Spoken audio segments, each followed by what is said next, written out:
Hello दोस्तों, स्वागत है आपका चैनल की एक नई वीडियो में। तो पिछले कुछ वीडियोस से मैंने कमेंट्स देखे थे जिसमें लोग भारत में चल रहे मेगा प्रोजेक्ट्स के बारे में जानना चाहते थे, खासकर उन मेगा प्रोजेक्ट्स के अपडेट्स के बारे में कि आखिर सरकार द्वारा शुरू किए गए इन मेगा प्रोजेक्ट्स में अभी कहां तक काम हुआ है। तो आज बने रहिए इस वीडियो के साथ और आज इस वीडियो में हम भारत के 7 काफी बड़े मेगा प्रोजेक्ट्स के अपडेट्स के बारे में जानेंगे और आपको बताऊंगा कि आखिर कहां तक काम हुआ है भारत के इन 7 मुख्य मेगा प्रोजेक्ट्स में अभी तक। हेलो दोस्तों, मेरा नाम है दीपक, आप देख रहे हैं इट्स इनक्रेडिबल फॉर यू। तो आइए शुरू करते हैं।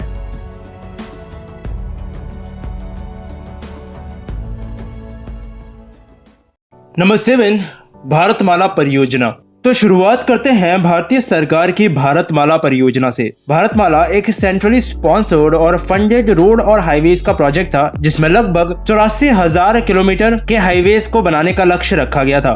गुजरात, राजस्थान, पंजाब, हरियाणा, जम्मू कश्मीर, हिमाचल प्रदेश, उत्तराखंड और उत्तर प्रदेश, बिहार, वेस्ट बंगाल होते हुए असम, सिक्किम, अरुणाचल प्रदेश, मणिपुर और मिजोरम तक इस पूरे हाईवेज और रोड के जाल और नेटवर्क को सरकार द्वारा बिछाना था। अगले साल यानी 2022 तक भारतमाला परियोजना के तहत पहले फेज में 34,800 किलोमीटर के नए हाईवेज को इम्प्लीमेंट करने का लक्ष्य रखा गया था।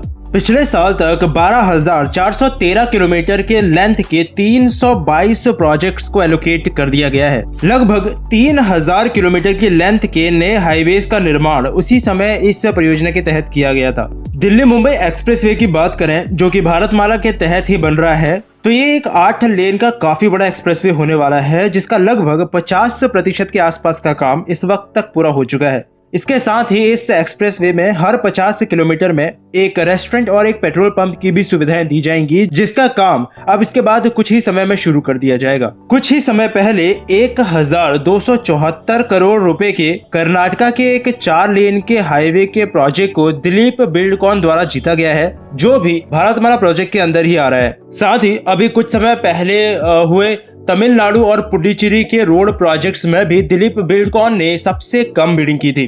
पिछले साल के अंत में ही नितिन गडकरी द्वारा 13,000 करोड़ रुपए के कुछ हाईवे प्रोजेक्ट्स का फाउंडेशन स्टोन भी तेलंगाना में रखा जा चुका है। यानी काम ठीक ठाक रफ्तार से वैसे अभी इस भारतमाला के प्रोजेक्ट पर चल रहा है। बस प्रोजेक्ट में इस वक्त सिर्फ एक परेशानी आ रही है, वो ये कि शायद आने वाले समय में इस प्रोजेक्ट की कॉस्ट थोड़ी ज्यादा बढ़ सकती है क्योंकि लैंड एक्विजिशन की दिक्कत इस वक्त भारतमाला में सबसे ज्यादा देखने को मिल रही है। Number 6, Mumbai Ahmedabad bullet train corridor. तो चलिए अब बात करते हैं Mumbai Ahmedabad bullet train project की। तो मैंने इसके ऊपर पहले भी एक वीडियो बनाई थी जिसमें मैंने आपको Ahmedabad Mumbai bullet train corridor के बारे में सब कुछ बताया था कि बुलेट ट्रेन प्रोजेक्ट आखिर क्या है और इसे किस तरह से इम्प्लीमेंट किया जाएगा। और मैंने उसी वीडियो में ये बात भी बताई थी कि गुजरात में मुंबई के मुकाबले बुलेट ट्रेन कॉरिडोर का काम काफी तेज गति से चल रहा है जिस कारण गुजरात से ही बुलेट ट्रेन कॉरिडोर के इस वक्त काफी ज्यादा अपडेट्स आ रहे हैं। लेकिन दुख की बात यह है कि मुंबई में अभी भी काम की रफ्तार कुछ खास अच्छी नहीं है। 11 फरवरी को NHSRCL के ट्वीट के मुताबिक उनके MD अचल खरे ने इसी बुलेट ट्रेन कॉरिडोर के सूरत के आसपास के काम का पूरा जायजा लिया था। सूरत में ही लार्सन एंड टुब्रो की टेस्टिंग फैसिलिटी को भी स्थापित कर दिया गया है। साथ ही लोगों को ट्रेन करने का काम भी वहां पर शुरू कर दिया गया है। साबरमती स्टेशन के निर्माण का काम भी इस वक्त काफी अच्छे से अपनी रफ्तार पकड़ रहा है जिसमें साबरमती नदी के थीम के तर्ज पर इस स्टेशन का निर्माण किया जा रहा है जिसमें उसके कंस्ट्रक्शन की लेटेस्ट पिक्चर आप अभी अपनी स्क्रीन पर देख सकते हो। साथ ही कुछ प्रोजेक्ट्स के लिए भी इस वक्त टेंडर निकाले गए हैं और इसी कड़ी में NHRCL द्वारा 28 स्टील ब्रिजेस के प्रोक्योरमेंट और फैब्रिकेशन के लिए भी इस वक्त कॉन्ट्रैक्ट दे दिया गया है। यानी गुजरात की बात करें तो बुलेट ट्रेन कॉरिडोर का काम लगभग ठीक ठाक रफ्तार से चल रहा है और अभी देखते हैं कि आने वाले समय में हमें और कौन से अपडेट्स इसी प्रोजेक्ट के तहत देखने को मिल सकते हैं। Number 5, smart cities project. तो नंबर 5 पर हम बात करेंगे स्मार्ट सिटीज मिशन के बारे में। साल 2015 में ये स्मार्ट सिटीज का मिशन प्रधानमंत्री नरेंद्र मोदी द्वारा शुरू किया गया था जिसमें कुछ समय बाद 100 स्मार्ट सिटीज को चुना गया था या फिर ये कहें कि 100 सिटीज को चुना गया था जिन्हें स्मार्ट सिटीज बनाया जाना था। लेकिन स्मार्ट सिटीज का आइडिया भारत के लिए अभी मौजूदा दौर में दूसरे देशों के मुकाबले थोड़ा सा अलग था। यानी बड़ी बिल्डिंग्स और टॉल स्काईस्क्रैपर्स बनाना स्मार्ट सिटी मिशन का उद्देश्य नहीं था बल्कि आम लोगों की बुनियादी जरूरतों को पूरा करना इस मिशन का मुख्य लक्ष्य रखा गया था, जिसके बारे में मैंने पहले भी आपको एक प्रॉपर वीडियो बनाकर बताया था। अपडेट्स की बात करें तो काफी जगहों पर कई पैमानों में इस स्मार्ट सिटीज का काम हो रहा है। टेक्निकल सेक्टर में खासकर काफी इंप्रूवमेंट पिछले कुछ समय में स्मार्ट सिटी मिशन की वजह से आपको देखने को मिला होगा। पंजाब के जलंधर, उत्तराखंड का देहरादून और कुछ बाकी जगहों जैसे रायपुर, अलीगढ़ जैसी जगहों में भी sewage, waste management, communication, tourism, इन सब चीजों पर खास ध्यान दिया जा रहा है। लेकिन कहीं ना कहीं दिक्कतें इस प्रोजेक्ट में भी इस वक्त आ ही रही हैं। जैसे कुछ छोटी मोटी जगहों पर प्रोजेक्ट को बिना कंप्लीट किए उन्हें पूरा डिक्लेयर कर देना और लोकल वोट की राजनीति करते हुए लोकल वोट्स को पाने के लिए वहां के प्रोजेक्ट को पूरा होने ही नहीं देना। ऐसी कई समस्याएं इस प्रोजेक्ट के तहत देखने को मिल रही हैं। खैर, कई सारे प्रोजेक्ट के टेंडर इस वक्त गवर्नमेंट इसी प्रोजेक्ट के तहत जारी कर रही है, जिसमें कई सारी चीजों में काफी सारे शहरों में इस वक्त काम पूरा भी होने लगा है। और अभी देखते हैं कि कितना समय इस प्रोजेक्ट को पूरी तरह से इम्प्लीमेंट होने में लगता है। साथ ही मैं इस वीडियो में आपको स्मार्ट सिटीज के बहुत सारे अपडेट्स के बारे में अभी नहीं बता पाऊंगा, जिसके बारे में अगर आप जानना चाहते हैं तो आप डिस्क्रिप्शन बॉक्स चेक कर सकते हैं या फिर पहले से मौजूद चैनल की इस वीडियो को पूरा देख सकते हैं। Number 4, Chenab bridge. तो चिनाब ब्रिज के बारे में आप लोगों ने जरूर सुना होगा। मैंने भी अपनी कई वीडियोस में कई बार इस ब्रिज को इंक्लूड किया है। जम्मू कश्मीर में स्टील और कंक्रीट का बनने वाला ये एक रेलवे ब्रिज है, जो बनने के बाद दुनिया का सबसे ऊंचा रेलवे ब्रिज होने वाला है। नवंबर 2017 में इसके बेस सपोर्ट को बनाकर पूरा कर दिया गया था, जिसके बाद इसके मेन आर्क का काम शुरू हुआ था। साथ ही मैंने आपको ये भी बताया था कि इस ब्रिज को वैसे 2009 में ही पूरा हो जाना था, लेकिन कई कारणों की वजह से ऐसा नहीं हो सका और ये अभी भी अंडर कंस्ट्रक्शन ही है। खैर, कुछ दिन पहले ही रेलवे मिनिस्टर पीयूष गोयल ने चिनाब ब्रिज के बारे में ट्वीट किया था, जिसमें उन्होंने बताया था कि पुल का स्टील आर्क अब बंद होने के करीब है। नॉर्दर्न रेलवे के चीफ पब्लिक रिलेशंस ऑफिसर के मुताबिक ये काम इसी महीने के अंत तक पूरा हो जाएगा, जिसके बाद वायाडक्ट और ब्रिज के ऊपर रेलवे ट्रैक बिछाने का काम शुरू कर दिया जाएगा। और अगर सब कुछ सही रहा तो इसी साल के अंत से पहले ये ब्रिज इंडियन रेलवेज के लिए काम करना शुरू कर देगा। Number 3, dedicated freight corridor. तो डेडिकेटेड फ्रेट कॉरिडोर एक ऐसा कॉरिडोर है जो कि खास तौर पर मालगाड़ियों के लिए तैयार किया जा रहा है। जैसे आज पूरे देश में इंडियन रेलवेज पैसेंजर्स के साथ साथ सामान की ढुलाई भी एक जगह से दूसरी जगह तक करती है, जिस कारण से कई बार पैसेंजर ट्रेन मालगाड़ियों की वजह से लेट होती हैं। तो कई बार मालगाड़ियों को भी ये सेम दिक्कत का सामना करना पड़ता है।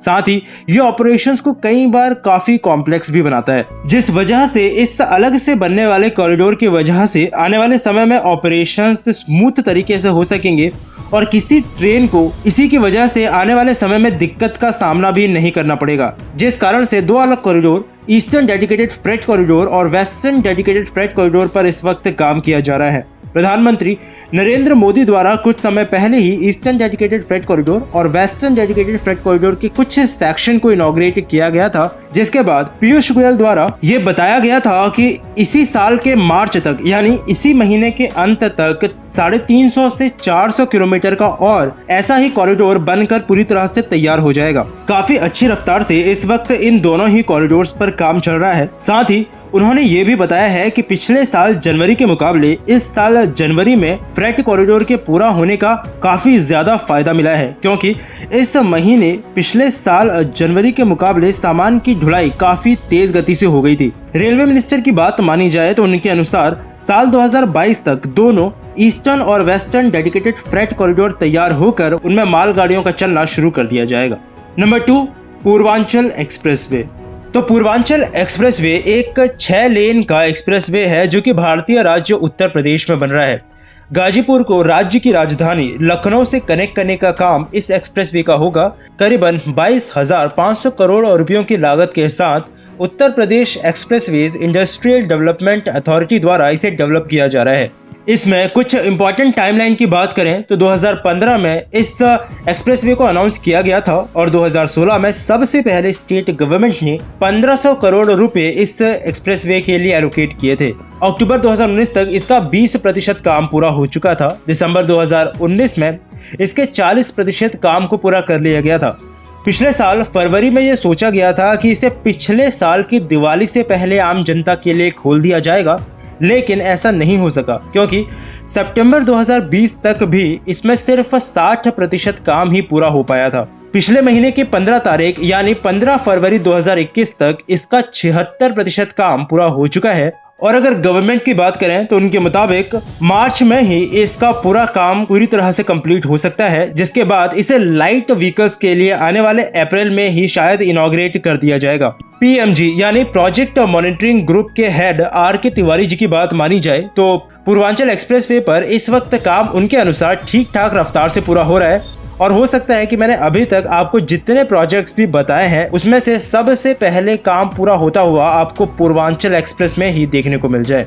Number 1, Sagarmala project. तो नंबर 1 पर हम बात करेंगे सागरमाला प्रोजेक्ट के बारे में।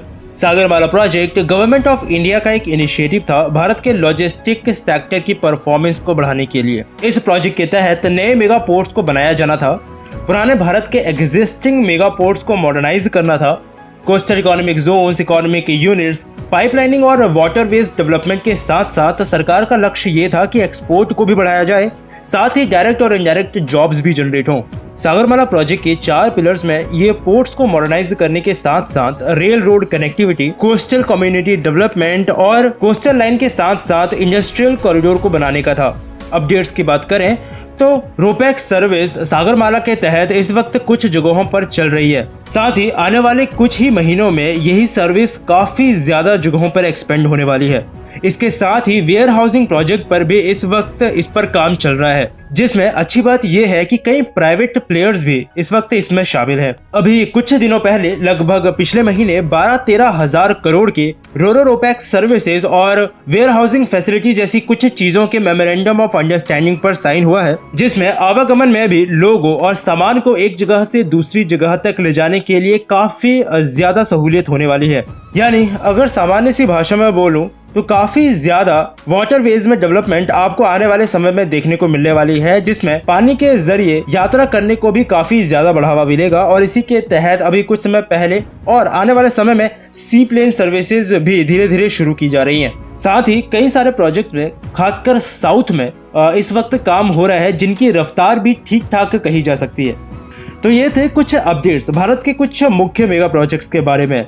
एक वीडियो में इतने सारे मेगा प्रोजेक्ट्स इंक्लूड करने की वजह से मैं हर एक मेगा प्रोजेक्ट का सिर्फ थोड़ा थोड़ा अपडेट ही आप तक पहुंचा पाया, लेकिन अगर आप इनके बारे में ज्यादा जानना चाहते हैं तो मैं लिंक नीचे डिस्क्रिप्शन बॉक्स में छोड़ दूंगा, जहां से जाकर आप इनके बारे में और ज्यादा पढ़ सकते हैं। साथ ही कुछ भारत के ऐसे मेगा प्रोजेक्ट्स हैं जो कि काफी बड़े हैं और मैं वीडियो में उसको इंक्लूड नहीं कर पाया, तो अगर आप चाहें तो फिर से एक और नई वीडियो बनाकर उन सारे बचे हुए मेगा प्रोजेक्ट्स के अपडेट आपको उस वीडियो में दे दूंगा।